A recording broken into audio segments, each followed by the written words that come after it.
Regresamos con la hora clave. Le damos la bienvenida a nuestro invitado, Luis Enrique Alcalá. Luis Enrique es sociólogo, escritor y además tiene un portal muy famoso, El Doctor Político. Así que es un invitado muy apropiado para hablar sobre este tema. ¿Qué pasa con los presidentes de América Latina? ¿Acaso ya los golpes de Estado no se dan en los cuarteles, sino que se dan en el mundo civil? Bienvenido. Gracias, Manuel Felipe. Sí hay algo de esto último que tú apuntas. Hay otras técnicas para deponer presidente. Pero digamos que en la base no hay nada nuevo desde el punto de vista humano. Vamos a ponerlo así. Suponte que una firma electrónica inventa un moralímetro, un aparato para medir las cualidades morales en una población. Tú tienes 100.000 personas, ¿qué vas a conseguir?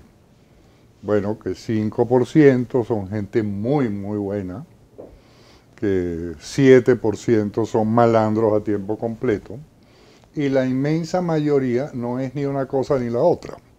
Tú tienes una curva normal, una curva de campana. Hay una Madre Teresa de Calcuta por planeta, por fortuna hay un Hitler por planeta. Entonces esa es la estructura de la distribución de las cualidades morales en una población. ¿Qué tenemos ahora? Tenemos de nuevo las escalas de las cosas, los dólares, los bolívares, los soberanos que se van a robar, y tienes un escrutinio muchísimo más intenso, más exigente, de medios de comunicación, de una cantidad de cosas. Fíjate que escribo cuando cesa Luis Herrera Campins en la presidencia, este caballero se había elegido sobre la base de ¿dónde están los reales?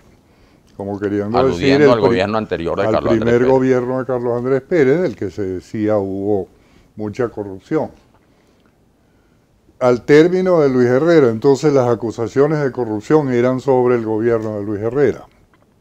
Y yo hice un apunte para la época diciendo, bueno, habría que descontar el hecho de que durante el periodo de Luis Herrera aumentó el escrutinio de los medios. Nunca un gobierno, ni siquiera el de Pérez, había estado sujeto a una vigilancia tan intensa. Entonces dije, bueno, habría que preguntarse si en verdad hubo más corrupción en términos absolutos o si simplemente el tumor se veía más grande porque la lámpara del quirófano alumbraba mejor. Bueno, y luego se repitió en el caso del gobierno de Jaime Lucinchi. Etcétera, etcétera, etcétera. Nosotros hasta llegar el gobierno de Carlos Andrés Pérez, que fue destituido por una acusación de ese tipo. Que por cierto, hay que recordar siempre, la acusación original no fue confirmada, sino que el mismo tribunal que facilitó la salida de la presidencia de Pérez, al final convino y sentenció en que no hubo, sino simplemente, bueno, una irregularidad, lo que se llama una malversación de fondos. Sí, transferencia de partidas. Una malversación de fondos que es un delito relativamente menor. Claro. ¿Okay? Pero esto lo hemos visto, mira, el esposo de la reina de Holanda fue sorprendido cogiéndose unas comisiones por una venta de helicópteros de una empresa extranjera al reino de Holanda. En Japón, pero pocotones de ministros han sido decapitados por acusaciones de corrupción, incluyendo un primer ministro. En China. En China, es decir, en Arabia Saudita no digamos, donde hay... El presidente Rajoy está contra las cuerdas también con esas acusaciones. Así es. La infanta, la hija del ex rey Juan Carlos de España. Pero pareciera que en América Latina el problema es más acusado, digamos que tiene una presencia mayor, ¿no? A lo mejor tiene que ver también con nuestra debilidad de nuestras instituciones y del sistema democrático de América Latina, que salvo algunas excepciones, por lo general ha estado siempre oscilando entre esas democracias inestables y los regímenes militares, ¿no? Sí, pero si tú ves, ¿qué te digo yo?, la latitud norteña, bueno, tú ves casos de corrupción importantes en los Estados Unidos. Tú ves casos como estafas como la del señor Maddox. Bueno, siempre ha habido la corrupción, pero estamos hablando en este caso de los jefes de Estado, de manera directa. Y acusaciones siempre habrá. Y además es un recurso dado, como tú dices, se ha convertido en un instrumento, ¿no? Incluso de propaganda, pero un instrumento muy eficaz para descalificar mandatarios y adversarios políticos. Pero casos así específicos, en el caso de Centroamérica, son numerosos. Es que claro, hay un caso especial, muy particular, de Odebrecht, esta empresa. La última vez que vi, se le había detectado a Odebrecht pago de sobornos por un total de 600 millones de dólares, los sobornos. Con eso estaba comprando quién sabe cuántos miles de millones de dólares en contrato. Y esa es la empresa que está en el corazón de lo que le está pasando a Lula ahorita. Hay una serie de televisión. No, y también ahora. A Kuczynski.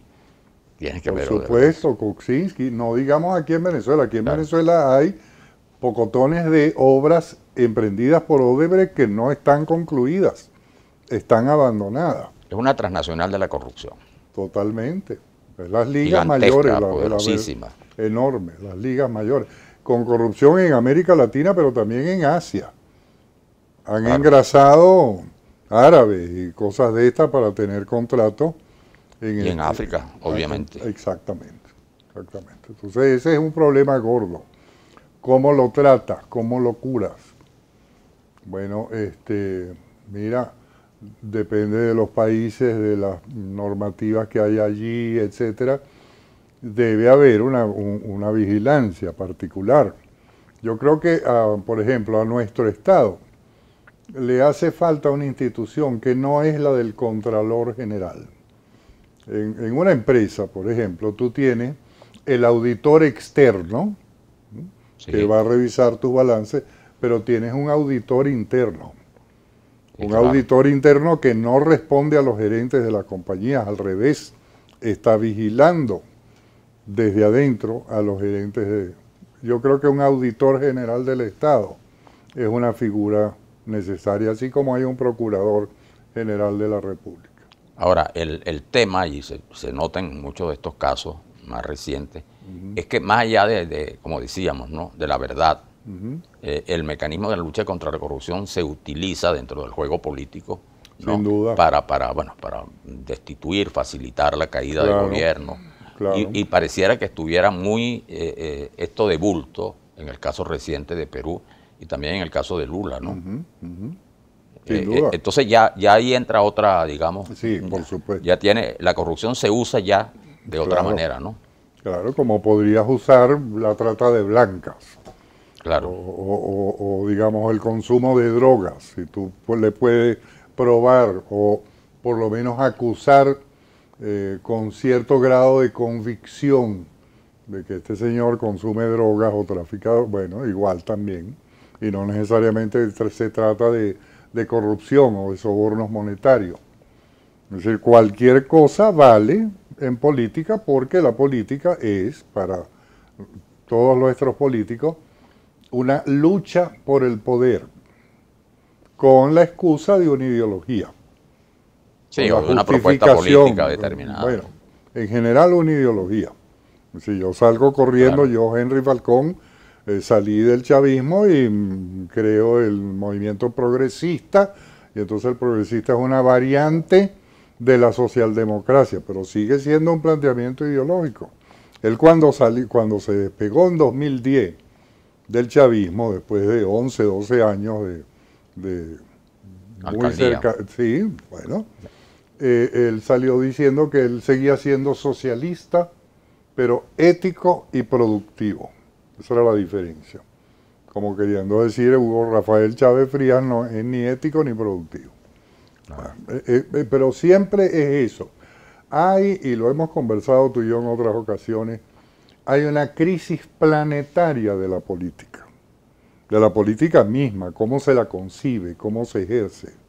Lo que debiera ser para los ciudadanos el arte de resolver problemas de carácter público es esta lucha por el poder.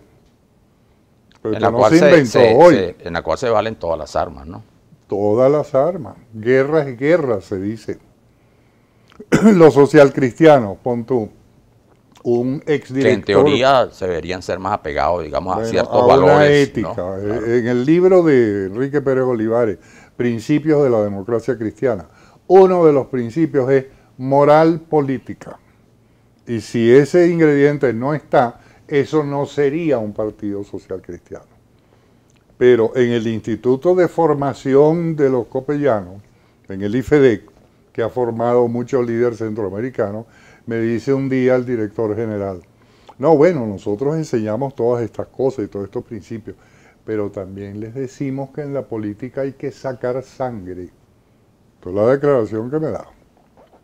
Y hay una famosa declaración de Pedro Pablo Aguilar del 86, él acababa de dejar la Secretaría General de COPEI, donde dice, bueno, yo lo que le pido, lo que yo creo es que los líderes de la sociedad civil, los empresarios, los intelectuales, no pueden seguir de espaldas a la realidad de los partidos, especialmente de los partidos que luchan por el poder.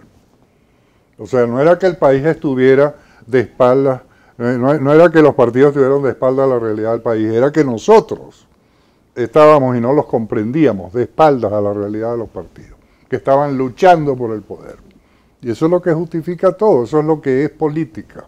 Ahora decíamos, de alguna manera estableciendo una comparación que no siempre son muy rigurosas, pero valdría la pena, que así como durante muchos años en el pasado, la manera de salir de un gobierno era conspirar con los militares, aquello se facilitaba en aquel momento con los ejércitos, hoy ya la situación ha cambiado y pareciera que la manera de salir del gobierno, incluso no por la vía legítima de la votación, sino salir del gobierno por otras razones, es utilizar la corrupción, que parece ser un argumento sumamente poderoso, ¿no? Como mecanismo judicial, como otro remedio pues para el arsenal, otra arma para el arsenal de lucha por el poder es, en efecto, vamos a manchar a con acusaciones de corrupción y procesos judiciales de esa naturaleza. Claro que lo estamos viendo. Ahora, ¿tú crees frente a eso cuál debería ser la respuesta? Rescatar los valores de la política, pero en todo caso quien tiene que rescatarlos son los propios actores políticos, que son de alguna manera los que en buena medida han tomado este camino, ¿no? Claro. Si vamos a lo que estaba tratando de insinuar, se trata de que tengamos una revolución en los marcos mentales. Que se cambie los marcos mentales desde lo que la política se ejerce. En efecto, es tan simple como lo siguiente. No, la política no es una lucha por el poder fundada en una ideología. Y después haré un apunte sobre qué es una ideología. Es resolver los problemas de carácter público. Ninguna otra cosa que la actividad de resolver problemas de carácter público justifica los partidos, los ministerios, los institutos autónomos, el Estado mismo como tal. Está ahí para eso.